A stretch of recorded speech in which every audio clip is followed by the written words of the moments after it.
તો સંસારને ક્યાં ના પાડે છે? સંસારમાં રહીને શ્યામને ભજીએ, પણ ધ્યાન તો એમાં જ હોવું જોઈએ જે હોત આપણું નથી હોતું. આપણે ક્યાં એમાં હજી કોક એવું આવે આપણે તરત કહીએ. આવી બધી વાતો ન કરતા. તમે જેટલા ખુલ્લા મનના રહેશો, જેટલા ઓપન માઇન્ડેડ રહેશો મારવાલા, તમારે યાદ નહીં રાખવું પડે. તમારા ઠાકોરજી રાજી રહેશે કે આ ઘરમાં બધા મારું માન કેટલું રાખે છે. નથી પ્રપંચ કરતા, નથી ખોટું બોલતા, નથી ખોટું કમાતા, નથી ખોટું વાપરતા, નથી ખોટું ખાતા. પછી જ્યારે તમારે કાંઈ તકલીફ થાય ને તો એ આમ ઢાલ લઈને ઉભા રહે. શું છે? તો પ્રભુ ઘરમાં પધાર્યા પછાની જિંદગી અને પ્રભુ નહોતા ત્યારની મને પૂછો. એ જે એક વિશેષ આનંદ આવે. પેલા મજા આવતી હતી. પેલા રવિવાર હોય એટલે તરત એમ થાય હાલો પિક્ચર જોવા જઈએ, બહાર જમીન આવીશું, ફલાણા ત્યાં જઈએ. જોયું આપણે ગયા તો કેવી રીતના વાત કરી. એકલી ચા દેવાય. જો આપણે એમ કેવું, જો પેલા આ જ બધું હતું. હવે એટલો બધો લોકો પ્રેમ કરે છે, પણ 1 મિનિટનો ટાઈમ નથી મળતો.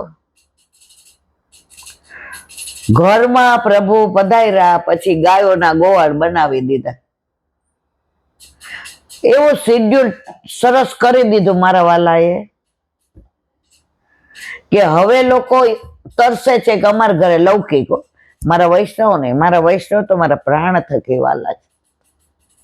એમાં ગમે એ વૈષ્ણવ, કોઈ વાલોય નહીં ને કોઈ દવલોય નહીં. આટલું વલ્લભે વાણીનું દાન આપ્યા પછી જો તમે મનમાં કોઈ ઉપર તાણો વાણો કરો તો હું ન જાણું, તમે આ તો બધું જાણે છે ને. પણ પ્રભુ ઘરમાં આવ્યા પછીનું જે જીવન વ્યવહાર, જે જીવન વૃત્તિ, જે જીવન જીવવાની રીત, એણે ગોઠવી દીધું કે આ તારું ટાઈમ ટેબલ. પેલા આપણે ગોઠવતા. મહિનો 1.5 મહિનો થાય એટલે હાલો એક દીની ક્યાંક પિકનિકમાં જઈએ. મને બરાબર યાદ છે નાસિક ત્રંબક બધા જતા હતા 400 રૂપિયામાં. કયો ટ્રાવેલ્સ નામે યાદ નહીં. હવે 400 રૂપિયા નહોતા. છોકરાઓની ફી ભરવાની ને બધું તકલીફ. તમે પ્રાઇવેટ નોકરી કરતા છૂટી ગઈ હતી. હવે બધા કેલા બેન હાલો હારે મજા આવશે. 280 રૂપિયા અટકા. હવે મા બાપે એવું શીખવાડ્યું હતું કે ઉછીના લઈને કાંઈ કરાય નહીં. બધા ગયા, આપણે નહોતા જઈ શક્યા. ત્યારે આ બધું ગમતું હતું. હવે અત્યારે છોકરા હોય કે હાલ ને મમ્મી અમારી ભેગી. ના બાપા જીસી સગો નારદીય તો હશે. બાને આપણી ભેગું ન ગમે, બાને એમના વૈષ્ણવ ભેગું જ ગમે. હા વાંચી વાત છે. વૈષ્ણવ ભેગું તમારે વધુમાં વધુ સત્સંગ થાય. ઠાકોરજી પધરાવીને જઈએ એટલે સવારે તો એ જ હોય. પ્રભુ પધાર્યા પછી પહેલી વાર એવું બને કે તૃપ્તિ મને ના પાડે છે કે આ વખતે 4-5 દિવસ પ્રભુને અમારી પાસે રહેવા દો. હવે મન જો એ નઈ ગુજરિયા છે, એને લાડ લડાવવા ગમે. મમ્મી 20 વર્ષથી આવી, તમે કોઈ દિવસ 1 દિવસ ઠાકોરજીને પધરાવીને ગયા? પિકનિકમાં જાઓ સવારે, પિકનિકમાં મેં કહી દી ગઈ એટલે હસું છું એ કે તો તમે પ્રભુને પધરાવીને જ જાઓ છો. હવે આ વખતે ના પાડે છે, આમ રાજી છું. હે વલ્લભ, મારા ઘરે બિરાજતા મારા ઠાકોરજી મારા પછી ક્યાંય જશે નહીં ગુરુ ઘરે, મારા ઘરે જ રહેશે. કારણ કે દીકરો ને વહુ ને બધા અનુકૂળ. આજે જ મેં કીધું તૃપ્તિ હવે તૈયારી શું કરવાની? ઓલા તો પ્રભુ પધરાવીને જવાનું હોય ને થોડી આ સામગ્રી કરીએ, પીછવાઈ લઈએ, ખંડપાટ લઈએ, ઓલી જારીજી બીજી નવી મૂકજે, અંદર નેવડો છે જો, દૂધ લેવા માટે ડોલચું, અને નાના દૂધના લઈ આવજે ને બેટા. 3-4 દી મનમાં એ જ વાત આવે કે આપણું તો બધું બજારમાં વેચાતું મળી રહે, પ્રભુનું ભૂલી જવાશે તો એ જ તૈયારી. આજે પરમ દિવસે ચંપારણ જાવું છે, નથી બેગ ઉતારી કે નથી કપડા તૈયાર. હવે આ રૂમ નાનો, છોકરાઓ અહીંયા વારંવાર આપણી પાસે જ હોય, બેગ મૂકવી ક્યાં? તો પ્રભુ સાથે પધારનો એટલે રાજાશાહી નો ઠાઠ હોય એમ બધું શ્રૃંગારે લઈને, લગાવે લઈને, ગુંજામાળા લીધી કે નહીં, ઝાંપીજીમાં જોતો હવે ઠંડક થઈ ગઈ છે, હવે ઉઢાડવાનું જરા. ટૂંકમાં આ વખતે પહેલી વાર એવું છે. મેં કીધું સવારે ઉઠીને કરીશું, મને કે માનસી કરજો, અહીં આવી જાજો. મારી બેટી જબરી જ. મેં કીધું મને કે તમે જ શીખવાડ્યું જ મમ્મી. ચલ સખી સો તને કે ઘરે જઈએ, માન ઘટે તો કહા ઘટે, પીયું કે દર્શન તો પહીએ. મેં કીધું જો આ વખતે તારું માન નાખું, બાકી વ્રજમાં એ કે વ્રજમાં લઈ જાજો, પરિક્રમામાં હું થોડી, પણ આ વખતે તો મારી પાસે જ રહેશે. હા જો રાજીવથી ફોન આવ્યા, રાયપુરથી આવ્યા, ઘણા બધા વૈષ્ણવ ફોન કરે છે. હવે કદાચ હું ઉપાડી ન શકું, જવાબ ન દઈ શકું, તો આ યુટ્યુબના માધ્યમથી અમે 250 વૈષ્ણવ ચંપારણ 28 તારીખ અને બુધવાર લગભગ 2-3 વાગે પહોંચીએ, એટલે 5-6 વાગે નાહી ધોઈને વ્યવસ્થિત આપણે બધા એ બધાને આપણી યાર વાતો કરવી. આમે મને બીજું તો આવડતું નહીં, એટલે આપણે ઠાકોરજીની વાતો કરીશું. કારણ કે આજ આટલા બધાને એમ થાય ક્યારે આવવાના છો, તો મારા વાલા આ યુટ્યુબના માધ્યમથી કહી દઉં છું કે 28, 29 ને 30 3 દિવસ અને 31 નીકળી જવાના. જેને અનુકૂળ હોય એ 29 સાંજી ઠાકોરજીના વિવાહ ખેલનો મનોરથ 30 નો છે. એટલે આપણે લૌકિકમાં કેમ સાંજી કરીએ છીએ, તો સાંજે ગીત ગાશું લાલા લગ્નના. દૂર બેન્ડ વાગે લગ્ન ને કાજે, કહો મારા વાલા રે, આજે આનંદ શેનો છે, નંદ બાવા આવશે, સાથે યશોદાજીને લાવશે, જાન જોડાવશે રે, આજે આનંદ એનો છે. બધાય ઠાકોરજીના અલૌકિક નાણાવટી રે સાજન બેઠું માંડવે, લાખો પતિ રે સાજન બેઠું માંડવે. ટૂંકમાં 29મીએ સાંજી હલ્દી, રાસ ગરબા, અને પછી કાંઈક તો પ્રસાદ હોય ને, કારણ કે જાનવાળા હોય, પેરામણીવાળા હોય, તો એમને તો જવા ન દેવાય ને. પણ અલૌકિક આનંદ કરીશું. અને 30મીએ ઠાકોરજીનો વરઘોડો, બેન્ડ વાજા, નાચવાનું ગાવ. જો લૌકિકમાં તો છે ને યુવાનીઓ નાચે, આમાં તો આપણે એ દિવસે બધા યુવાન થઈ જશે, કારણ કે ત્રિલોકના નાથનો વરઘોડો છે. વરઘોડો વરઘોડો વરઘોડો, શ્રીનાથજીનો વરઘોડો, દર્શન કરવા દોડો શ્રીનાથજીનો વરઘોડો. તો 30મી વિવાહ ખેલનો મનોરથ. તો જે બધા ચંપારણ બારગામથી આવવાના છે એ લોકો 29 ને 30 રોકાય એમ આવજો. અમારી જોડે જ પ્રસાદ લેજો, બધી જ વ્યવસ્થા છે. કારણ કે તમે લગ્નમાં આવો વિવાહ ખેલમાં, તો જેને ઘરે લગ્ન હોય ને ત્યાં જ રોકાવાય. નહીં તો તમારે અમારો પછી 31મી નીકળશું એટલે પેલી એ જગન્નાથપુરી, પેલી બીજી, ત્રીજી એ નીકળીને ચોથી એ કલકત્તા. કલકત્તા તારીખ હવે રિયલ પાછી કાલે કહીશ. ગંગાસાગર, અને ગંગાસાગર થી 5મી એ 6ઠી એ બધું વિરામ, અને 7મીની સવારનું પ્લેન છે ને. તો આપણે કાંઈ એવા વીઆઈપી નથી કે આપણો પ્રોગ્રામ, અમારો કોઈ પ્રોગ્રામ નહીં. અમાર ભેગા વૈષ્ણવ બધું નક્કી કરે એમ અમારે કરવાનું.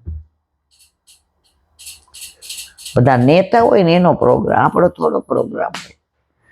પણ આ તો બધા તમે મળવા નથી આવવાના, મારે તમને મળવું છે.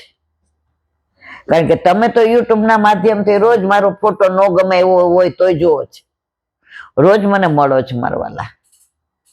પણ તમને બધાને તો હું નથી મળી શકતી. એટલે જ્યાં જાઉં ત્યાં હું જઈને પ્રોગ્રામ કહું. શું કામ? કે તમે મને રોજ મળો છો, તો એવા મારા વાલાના વાલાને હું મળીશ. ચલો, આજ ખૂબ મોડું થઈ ગયું છે, અહીંયા વાતને વિરામ આપીએ. બોલો ભાગવત ભગવાન કી જય. બંધ કરી. ભાગવત ભગવાન કી જય. પૂજ્ય જીજીના યુગલ ચરણારવિંદમાં દંડવત પ્રણામ. ચૌર્ય મંડળની સ્થાપના કરી. બધાને કીધું તમે દુબળા છો, એ કે તું આટલું બધું માખણ ખાય, તારા ઘર 9 લાખ, અમને કાંઈ આપતા નથી, કે આપણે વ્યવસ્થા કરી દઈએ. માખણ ચોરી મંડળ, એના અધ્યક્ષ દાવજી. એટલે કાંઈ થાય તો બધું દાવજી જાણે. આ બહુ ચતુર છે લાલા. હવે શરત રાખે કે પેલી શરત એ કે ક્યાં માખણ પડ્યું છે, કોના ઘરમાં છે, તાજું ક્યાંય, બધી મને તપાસ કરીને કહેવાનું. બધા કે બરાબર. અને પકડાઈ જઈએ તો કોઈ એકબીજાને ફરિયાદ નહીં કરવાની. લાલાજીએ ત્રીજી શરત સંભાળે, કોઈ વખત તમને માખણ મળશે તો કોઈ વખત તમને માર પણ મળશે. કબૂલ છે? આ જો પાછું કબૂલ કરાવે. આપણને શીખવાડે છે કે હું માખણ મને બહુ ભાવ એટલે તમને માખણ દઈશ, પણ ભૂલ કરશો ને તો મારે પડશે. માખણ દઉં ત્યારે રાજી રહ્યો, અને કોક વાર લાફો પડે એટલે દુનિયાને એમ કહો ઠાકોરજી અમારી યારે જ આવું કરે છે. ઓલું માખણ દીધું તું ભૂલી ગયા મારવાલા. બોલો કબૂલ છે? બધા ક્યાં? આનો અર્થ એ છે કે જ્યારે સત્પ્રવૃત્તિ કરવા જઈએ છીએ ત્યારે કોઈ વાર પ્રશંસા મળે છે, તો કોઈક વખત નિંદાના કઠોર આઘાત પણ સહન કરવા પડે. સારું કાર્ય કરો કઈ બધાને ગમે એવું હોય? આ જીજી જાણે આપણા જીવનનો નિચોડ કહે છે. તો પ્રશંસા ઘણાય કરે, અને ઘણા આવડી દે, સંભળાય નહીં. તો જેમ પ્રશંસા પચાવો છો ને, એમાં નિંદકોની વાણી નહીં પચાવી જાઓ. ઘણા મને કે એલા બેન આમ તેમ કહી દેતા હો, તો મેં કીધું ના મારવાલા, અમે તમારે નો કરાય. ગોકુળનાથજી નહોતા છોડ્યા, ઠાકોરજી નહોતા છોડ્યા, પણ છોડે નિંદકો કો નિયરે રાખીએ, એને નજીકમાં જ રખાય, તો જ આપણે હખણા રહીએ.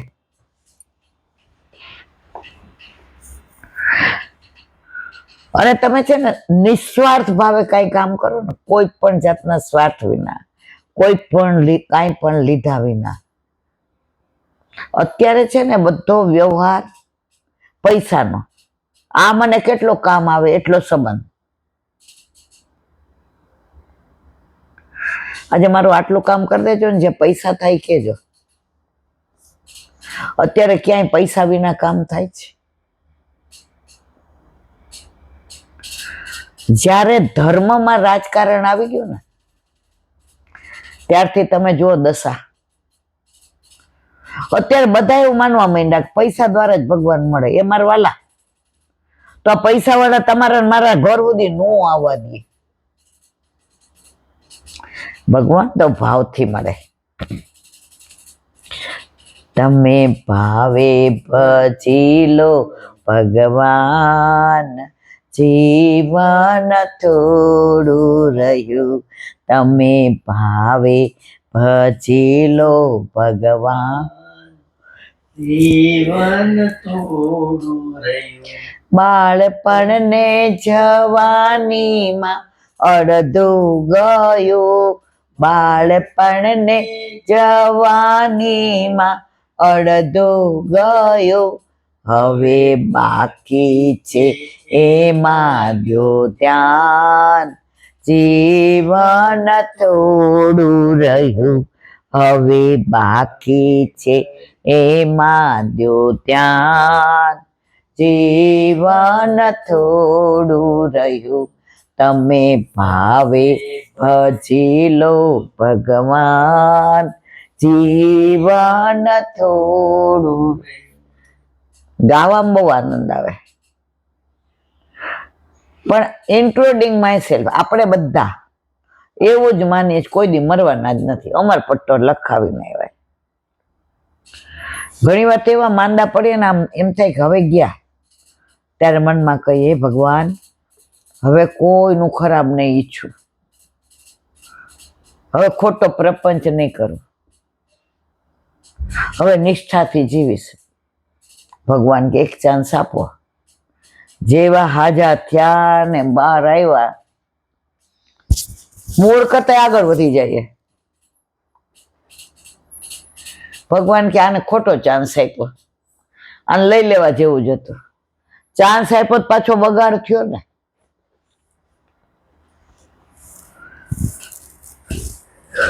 સાચું અને સારું કામ કરનારને સારા અને ખોટા બંને તત્વોનો સામનો કરવો પડે છે. જો આ સનાતન સત્ય છે. શરૂઆતમાં સત્સંગ ચાલુ કર્યો ને ત્યારે આવું કોઈ કે ને, પેલા બેન આ તો આવું કહેતા હતા, તો મનમાં એમ કહો હા આ બધું ના કરાય. મને ભગવદીએ સરસ કીધું, આ બધું થશે તો આ બધું આ તાર જોઈએ છે પૈસા પ્રતિષ્ઠા, એટલે આપણે ચૂપચાપ તારું કામ કર. તારે જવાબ આપવાની જરૂર નથી. જવાબ આપવા વાળા વલ્લભ બેઠા છે. 2 હાથ વાળા આપણે જવાબ નહીં આપવાનો, 1000 હાથ વાળો. અને ઘણા લોકોને તો મજા જ આવતી હોય ટીકા જ કરવાની. મને એમ થાય એટલી વાર ભગવાનનું નામ લેતા હોય ને તો ભગવાન એને વાતો કરવા માંડે. આજ કરવાની, કેમ આમ કર્યું ને કેમ આમ કર્યું. ભાઈ એનું જોવા વાળા વલ્લભ બેઠા છે. એમ તમે લોકોના દોષ જોઈને પ્રપંચ કરશો તો અમારા માટે બેઠા છે, એમ તમારા માટે બેઠા જ મારા વાલા. આ માર્ગ બહુ અટપટો છે. આમાં ફૂલ મળે એના કરતા કાંટા વધારે મળે. જો આ બધું આપણે કહીએ આમ જાણે આપણા માટે જ આવતું હોય ને, તિરસ્કાર અને આક્ષેપો વધારે મળે છે. જો જીજી નહીં ચોડા નહોતા, તિરસ્કાર મળે, આક્ષેપો મળે, ગાળો મળે. એ બધું સહન કરવાની શક્તિ હોય. ઠાકોરજી કે એનો મતલબ એમ તો વ્યગ્ર કેમ થઈ? તો એવું માને તું કરે સત્સંગ, બેસ શાની મને. વાણીનું દાન આપવા વાળો આ વાકપતિ વલ્લભ બેઠો છે. એ બોલાવે તો બોલીએ છે, પછી એમ કે ના મને આમ કરે છે નથી બોલવું, ચાલ હટ. ઈલાબેન, તમારું કોઈ સામર્થ્ય નથી, તમે એક શબ્દ બોલો. નિમિત્ત બનાવ્યા છે, પણ બધું કરે છે વલ્લભ. ને મને આનંદ એ વાતનો છે કે બસ વલ્લભનું એક સ્વપ્ન કે મારા એક એક વૈષ્ણવના માથે ઠાકોરજી હોય. અને આજે રોજ જે એટલા ફોન આવે, "ઈલા આંટી, હું કહું નંદ યશોદા બની ગયા, હવે તો યશોદામાની જેમ તારે ઠાકોરજીને લાડ લડાવવાના. નંદ ઘેર આનંદ ભયો, હવે તારા ઘરે પાટોત્સવ આવશે, હવે તારા ઘરે મુઠ્ઠી મગનો મનોરથ થશે, હવે તારા ઘરે તો ઠાકોરજીને લાડ લડાવીશ." બસ એ ફોન આવે એટલે હું સમજી જાઉં કે આજનો દિવસ આપણો કેવો આનંદકારી રે. આજ સખી મારે ઘેર પધાર્યા, ગોકુળ ના ગિરધારી. જો જીજી આ બધું જાણે, આજે જ થોડી વ્યગ્ર હતી, આજે બધો જવાબ આપી દીધો. આ તમે કઈ સારું કાર્ય કરશો તો તિરસ્કાર અને આક્ષેપો વધારે મળશે. શ્રી ઠાકોરજી કહે છે, તમે આ ત્રણેય શરતો કબૂલ કરો તો હું તમને મારી માખણ ચોરી મંડળીમાં સમાવી લઉં. હવે લાલાજી માખણ ચોર મંડળીની ચોથી શરત બતાવે છે કે હું જ્યાં જ્યાં જાઉં ત્યાં ત્યાં તમારે મારી પાછળ પાછળ આવવાનું છે. એનો અર્થ એ છે કે જ્યાં ઈશ્વરનું ગમન થતું હોય તે માર્ગે આંખ મીચીને દોડવાનું. ભગવાન એમ કહે છે કે આજે અમુક ઠેકાણે ચોરી કરવા જવું છે તો આનાકાની નહીં કરવાની. એ તો આવા ઈલાબેન જબરા છે ને એને ત્યાં તો માખણ ક્યાં છે ખબર નહીં ને પકડાઈ જશું તો આમ કરશે ને. ઠાકોરજી કે જ્યાં હું જાઉં પાછળ કોઈ વાયવટ નહીં કરવાનું. બસ આજે અમુક ઠેકાણે ચોરી કરવા જવું છે તો આનાકાની નહીં કરવાની. ભગવાન એમ કહે છે આજે ઉપરથી નીચે કૂદી પડવાનું તો કૂદી પડવાનું, સવાલ પૂછવાનો નહીં. આપણા દિલમાં એટલી શ્રદ્ધા હોય છે કે હે ભગવાન, તું મને જ્યાં લઈ જઈશ, જેવી રીતે લઈ જઈશ, ત્યાં હું તારી પ્રેરણાથી તારી પાછળ આવીશ, એમાં કોઈ શંકાને સ્થાન નથી. કદાચ ત્યાં જવાથી મને માર પડે તેમ હશે તો પણ હું સહન કરી લઈશ, કારણ કે તને માખણ મળે છે ને મારવાલા, અને મને માર પડે, મને માર કબૂલ મંજૂર છે, પણ તું માખણ ખાતા તારા દર્શન થશે, તારું મુખારવિંદ ચારે બાજુ માખણ ચોટેલું હશે, તારા હાથમાં માખણનો લોંદો હશે અને તું મંદ મંદ મુસ્કાતો જોતો હોઈશ. બસ એમાં પછી આ દર્શન થઈ ગયા પછી માર પડે તોય મને કાંઈ ફેર પડતો નથી. દુનિયા આમે કેટલું લૌકિકમાં મારતી હોય છે, તો આ તો મારા પ્રભુ હતી.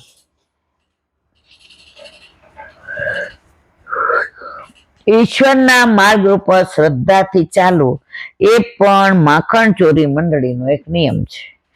બધા સખાઓએ ચારે શરતો કબૂલ કરી લીધી. લાલે તું કે બધું કબૂલ મંજે. માખણ ચોરી મંડળીની સ્થાપના થઈ. સખાએ પૂછ્યું, મહારાજ અમે પકડાઈ જાય શું કરીએ? એ જમાનામાં કફલમ નામનો આ ચોરોનો એક સરદાર થઈ ગયો. જેમ આપણા ભૂપત બારવટિયા બધા થઈ ગયા ને, પેલા બારવટિયા બહુ થતા હતા, ન્યાય ન મળે ને એટલે બારવટિયા થઈ જાય. અને રાજમાં તો ત્યારે ચોરોનો સરદાર હતો કફલમ. ભગવાને કહ્યું કે પકડાઈ જાઓ તો કફલમ કખલમ એમ બોલજો. સખાઓએ કહ્યું અમને કફલમ બોલવું નહીં ફાવે, અમે તો શ્રી કૃષ્ણ શરણમમાં બોલીશું. જીવનના તમામ કાર્યોમાં આટલું રટણ કરતા આવડી જાય ને તો આપણો બેડો પાર થઈ જાય. જીજીની વાણી ખરેખર વંદન સિવાય આપણે બીજું શું કરી શકીએ. વ્રજ વિહાર શ્રી